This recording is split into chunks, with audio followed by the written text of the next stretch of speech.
Welcome in. It is NASCAR Coast to Coast, presented by Whelen Engineering.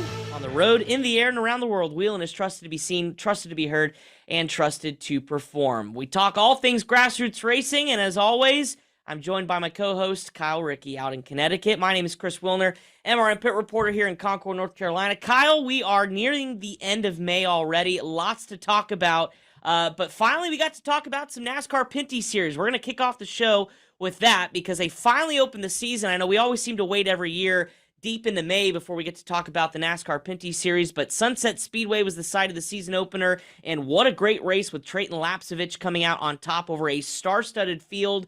Good way to kick off the season, always at Sunset when it's a barn burner like that. Yeah, and a great race. Came down to a last lap pass on Alex Gwinnett, who was the race leader at the white flag. Trayton jammed it in there. You know, I say it year in and year out. I love this series. It's the shortest series that NASCAR has all year as far as time-wise, but they provide a lot of excitement in a short period of time, and they kick off the season in fine style. Sunset Speedway, and familiar name back in Victory Lane, Trayton Lapcevich, second-generation driver, going to be an early contender for this year's championship going to Mosport this weekend. Yeah, and Mosport is a fantastic road course. If you've not been, if you've not seen it, you need to tune into that race. And it'll be easy to look at some of the favorites too there, Kyle. I mean, Mark Cameron, I should say, LP Dumoulin, the defending champion, Cameron and Dumoulin, the multi-time series champion. They were a little bit disappointed when you don't open the season with a win or heck, even a top two finish. So, those guys are going to be fired up going to Mosport. Yeah, and Alex Tagliani had a bit of an issue at Sunset last week. He's a really good road racer.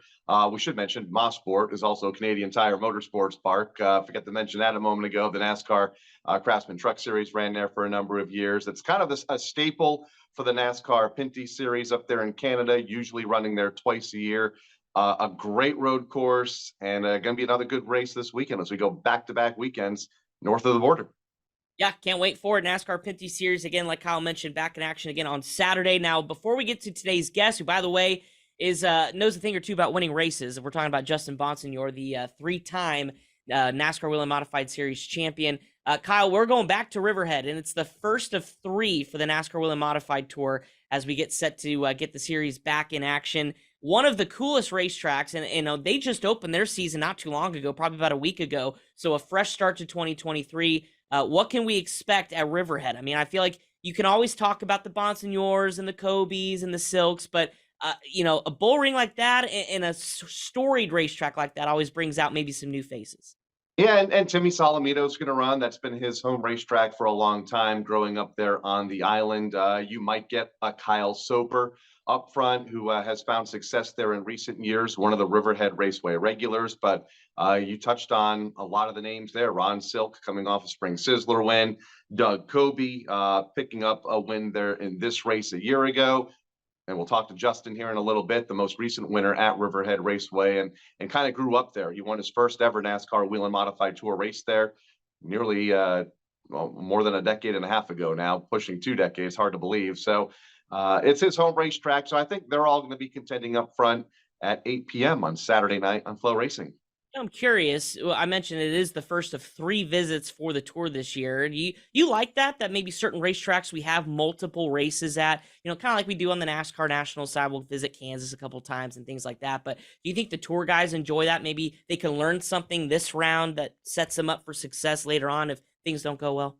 Yeah, no, I like that. And we've seen that on the tour for a number of years. I know they used to go to the Thompson Speedway, 3, 4, 5 times a year in the mid-90s. Same thing at the Stafford Speedway, New Hampshire Motor Speedway 4 times. And as some of those racetracks scale back their modified tour schedules, Riverhead Raceway kind of picked up what they were doing. And they've always run, I believe, 2 races minimum, and now picking up 3 events. I believe this is the second out of the last 3 years that they have had 3 events at that racetrack. It's a fun place. It's fairly easy to get to. Even from New England, if you like to take the ferry over from New London. A lot of the modified tour teams based down there on Long Island, which has been a modified hotbed for decades. So I like it. It's a fun little racetrack. They always pack the house there, no matter how many times the tour runs there, and should be a good race. Looking forward to it, and we're going to dive into with our guest who's joining us on the phone. Coming up on the flip side of this break, that is Justin Bonsignore. We're going to talk about Riverhead and the NASCAR Whelen Modified Tour season to this date. Stand by. That's after the break here on NASCAR Coast to Coast, presented by Whelen Engineering. Whelen Engineering, a global leader in the emergency warning industry, designs and manufactures reliable and powerful warning lights, white illumination lighting, sirens, controllers, and warning systems for the automotive, aviation, and mass notification industries worldwide. Whelen products are designed, sourced, and manufactured in America and tested on site to meet the toughest industry standards. Whelen Engineering, manufactured in America for over 70 years. We never left, and we're here to stay.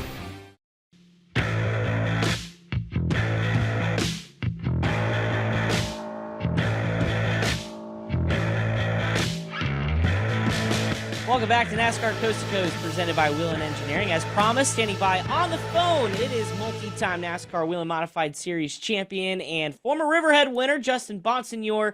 Justin, we get to finally go back to Riverhead, the first of 3 stops this year. How excited is you and your team to go back to that storied racetrack where you've got a lot of history, my friend?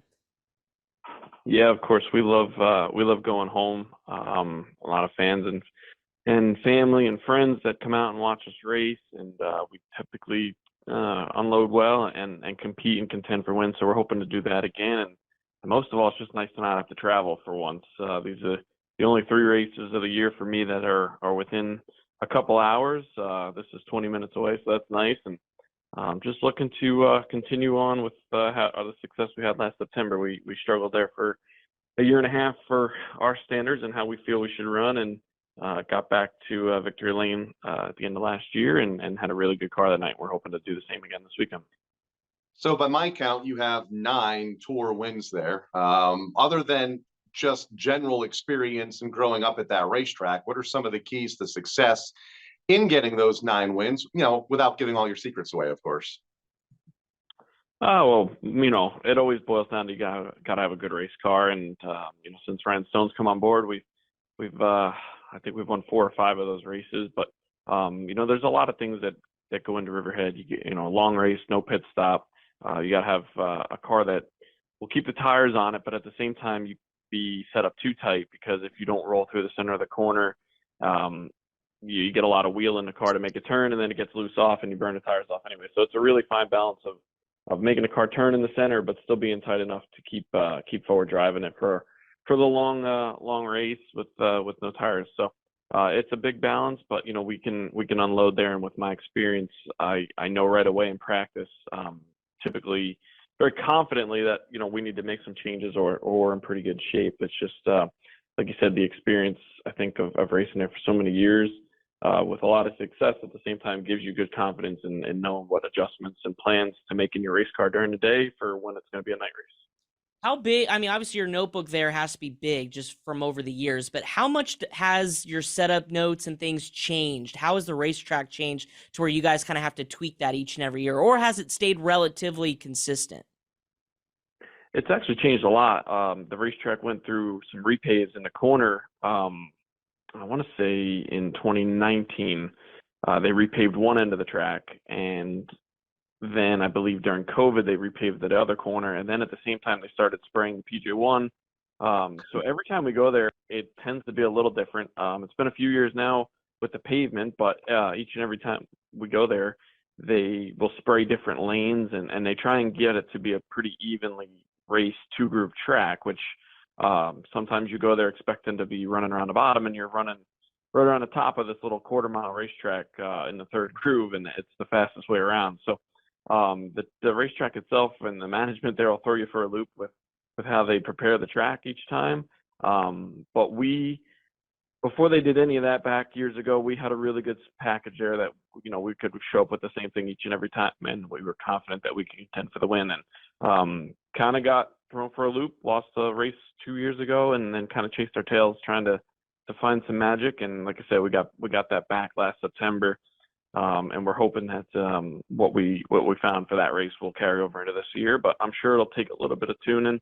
The weather's always different. We go there in the spring, the summer, and the fall, so it's always a little different each and every time. How long does it take? You mentioned the track changes from race to race there. Relatively short day at the racetrack, limited practice, qualifying, and then the event. How long does it take to figure out what the track's going to do and how your car is going to react to the racetrack, depending on what the conditions are and depending on the PJ1 and how the surface has aged and changed since the last visit there? Yeah, typically it takes 2 or 3 sessions of practice. We can only go out for 8 laps at a time, and then they'll cycle the cars off because of the pit gates. Can't have a live practice. So with my experience there and everything, I feel after the second or third run, we kind of have a good idea of what the track's going to do for that day. And then Ryan has his normal, my crew chief Ryan Stone has his normal adjustments that we'll make for the race, and he'll kind of base that off of my feedback. I am in no way or means a crew chief, so I just give him my feedback on what I'm thinking, and I let him handle all the adjustments, to the extent he wants to make them. So it's pretty quick process.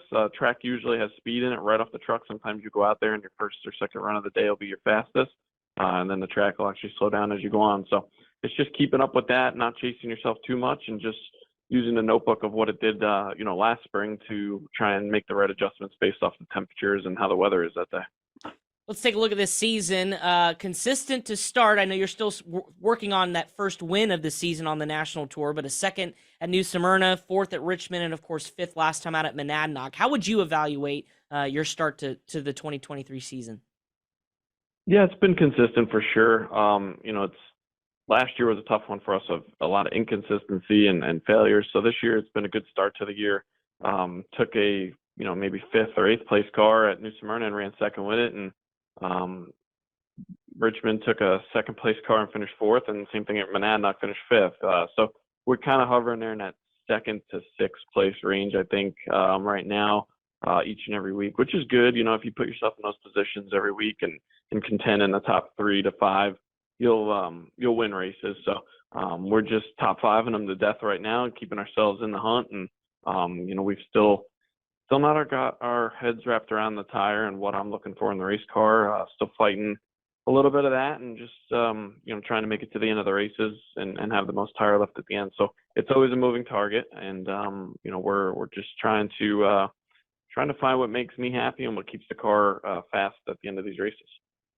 3 races, 3 different winners. I know you're looking to become the 4th this weekend, but as a veteran of the tour, how do you see the competition for this year and then just the overall general health of the NASCAR Whelen Modified Tour right now?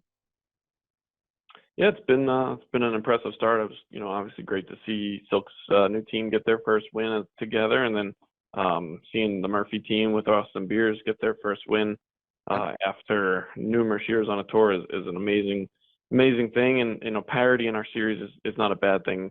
For a lot of years, Doug won a lot of races, and we went on a stretch of winning a lot of races, and that's great for us and our teams individually, but it's not always great for the health of the series. So the more parity we have, I think that helps. It makes the races more exciting to watch when there's different winners, and you never know what could happen each and every week. And the schedule is going to be grueling this year, but I think our 4th race in here, and we still have 30 cars. So hopefully the car counts can stay up, and I think we got a lot of cool events this year with North Wilkesboro and Martinsville ending it again, and our typical New Hampshire races, Lancaster. There's a lot of cool races on the schedule. Seaconk's back, so hopefully the fans can come out and support us, and hopefully we can put on good racing for them in the process.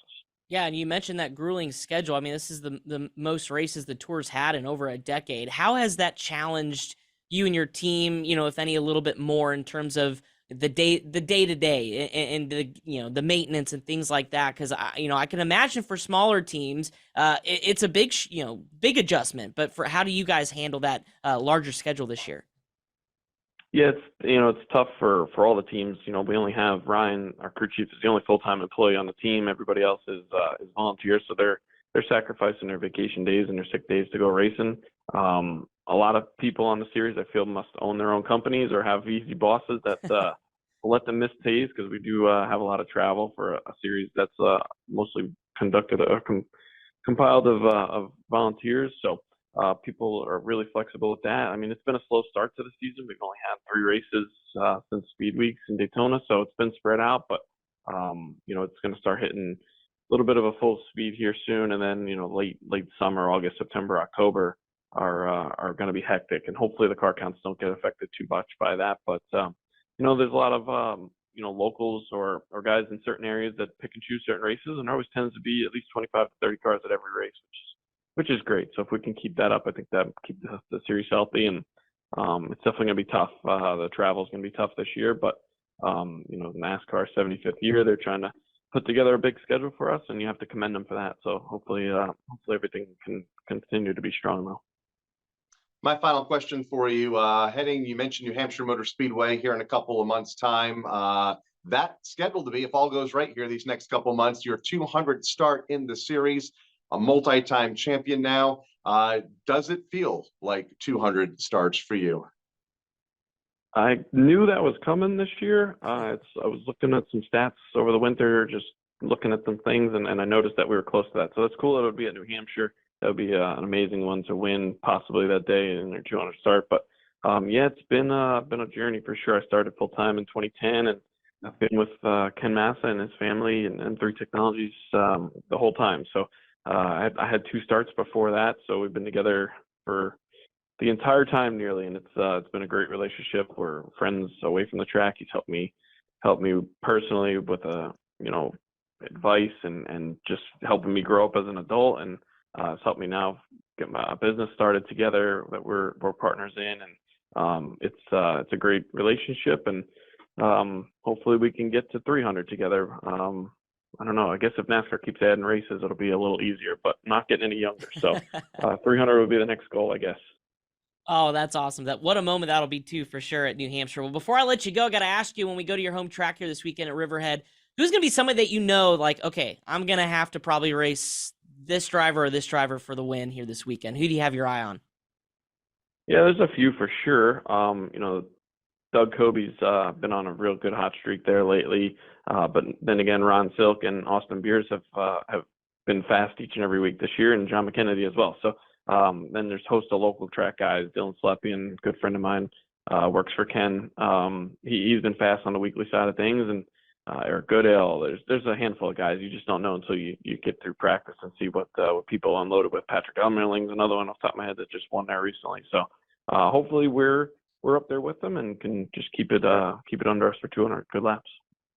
Well, we can't wait to watch. It'll be live on Flow Racing. Justin, best of luck this weekend and the rest of the year. Thanks for hopping on the show to discuss all things tour with us. Thank you, guys. Pleasure being on again, and hopefully we talk to you soon. Thank you so much. Justin Bonsignore, 3-time series champion, getting ready to go back to his home track at Riverhead Raceway, where he won last in September. Coming up next, we'll recap what's going on in the world of short track racing and take a look ahead to North Wilkesboro. Coming up next on NASCAR Coast to Coast, presented by Whelen Engineering. Whelen Engineering, a global leader in the emergency warning industry, designs and manufactures reliable and powerful warning lights, white illumination lighting, sirens, controllers, and warning systems for the automotive, aviation, and mass notification industries worldwide. Whelen products are designed, sourced, and manufactured in America and tested on site to meet the toughest industry standards. Whelen Engineering, manufactured in America for over 70 years. We never left, and we're here to stay.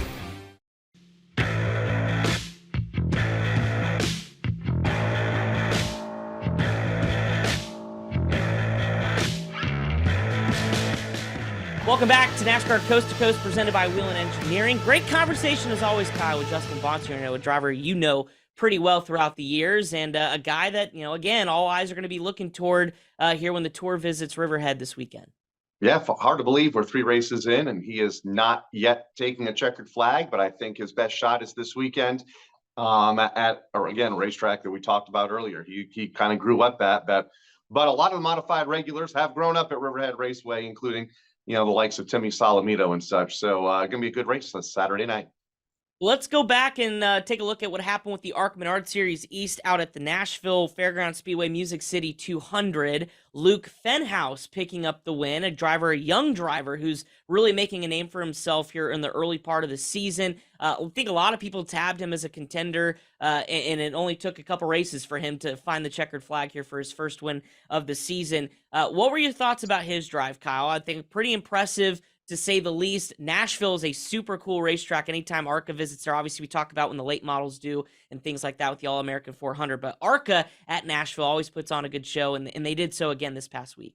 And he was about 7 seconds away from not winning that race. William Sawalich, the race leader on the white flag lap in turn number 3.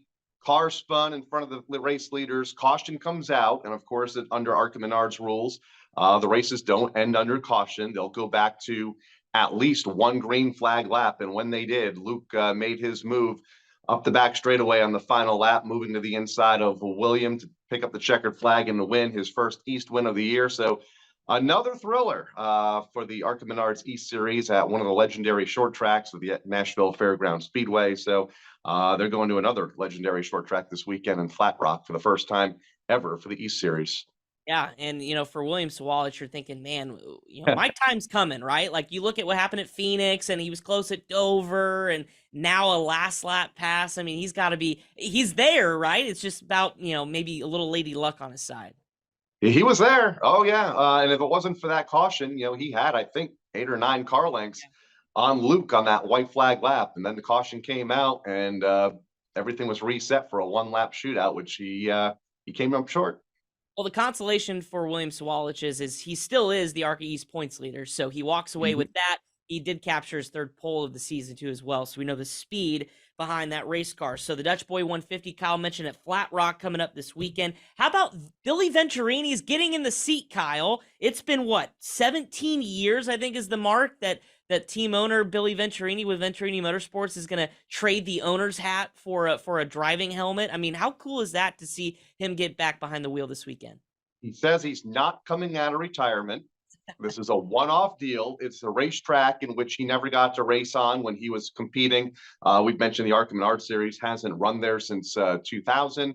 He wasn't competing full-time at that point. It's where his dad, Bill Venturini, picked up his first ever ARCA Menards win in the 1980s, I believe 1983. Billy was there for a lot of those race wins that Bill had at that racetrack, and he wants to compete there. Say he ran at the same track as his dad, and heck, might win it. You never know. Venturini Motorsports has been strong no matter where they go and no matter who drives those cars. So Billy may jump in, knowing those cars very well, and do well here on Saturday night. Wouldn't that be a story to win at a racetrack where Dad picked up his very first ARCA win nearly 40 years ago? Yeah, no kidding. What a great story. But also, if you're the other Venturini drivers and you got the boss man out there, I mean, how do you race against him, right? You're battling for your championship, your points, throughout the year, but you also don't want to wreck the guy because you may be out of a job. So how do you approach that, you think?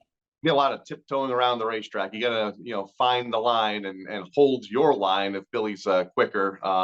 Be fun to watch. Either way, it's a really it could be a very nice feel-good story come Saturday night, no matter what Billy does on the racetrack, but especially if he's able to take the checkered flag.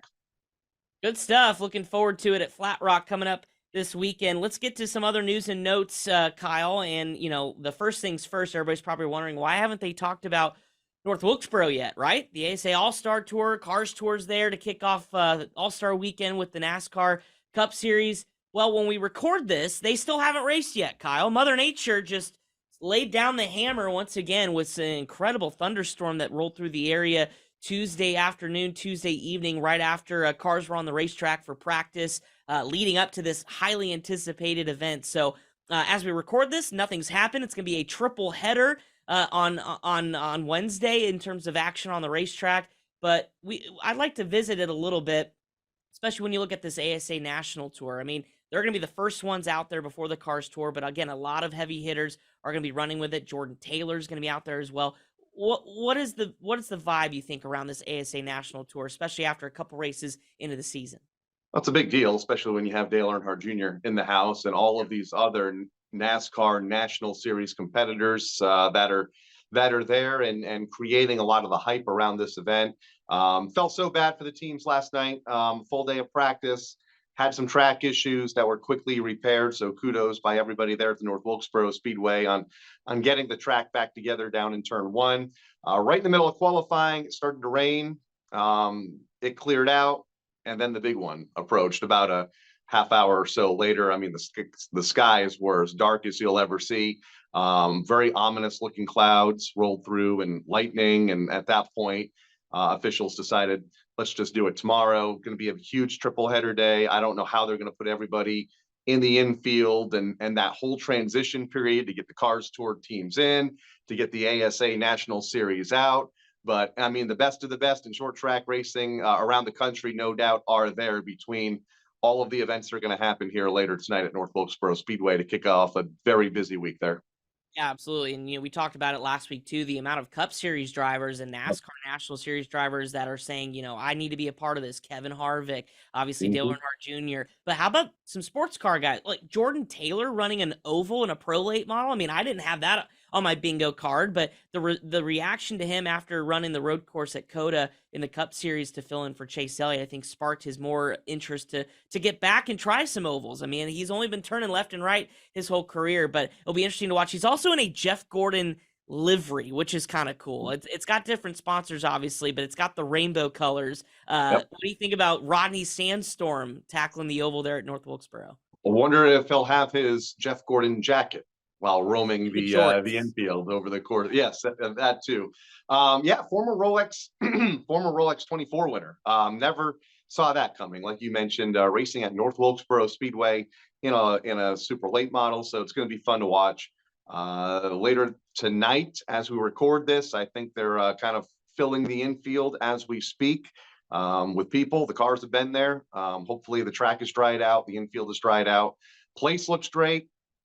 So we'll have a great week of racing beginning here later tonight. Yeah, and don't forget the Cars Tour is on Flow, so of course folks are going to watch this and say, "Well, it's over." We know that, but all season long you can watch the Cars Tour on Flow Racing. Some good stuff. We'll see if old Carson Quapple can get it done yet again. All right. Speaking of throwbacks in North Wilkesboro, I know NASCAR honored all the NASCAR 75 greatest drivers during Darlington Throwback Weekend over the weekend last week. We don't need to dive into that, but I am curious, how cool would it be? And now, all things aside, we do have a throwback weekend, I guess, with North Wilkesboro, but to have a throwback weekend at a racetrack, whether it's Cars Tour, ASA, Pass, doesn't matter, but to maybe have an opportunity for teams to showcase some throwback schemes at a points-paying event, how cool would that be to maybe kind of instill that on some of these national tours that travel the country? No, I love it. The ARCA Menards East, back then it was the K&N East, did a throwback race at Thompson Speedway here in Connecticut a few years ago, back when Harrison Burton was running. Jared Irvin was running, Ernie Irvin's son, and he had the old Kodak scheme on the racetrack, which was really cool. So we got a little bit of a taste of a potential, or what was a throwback event on a regional series. It would be cool to see it more. I know Rev Racing jumped in with both feet and threw their cars back to some really cool designs from the 1980s. It was fun, and it would be cool to see more. I know it's a bit more expensive for those teams to go out, create designs and to get them wrapped for just one or two events. But I'd love to see it. I know Hickory Motor Speedway has done it the last couple of years, I believe with the Cars Tour. So it'd be fun.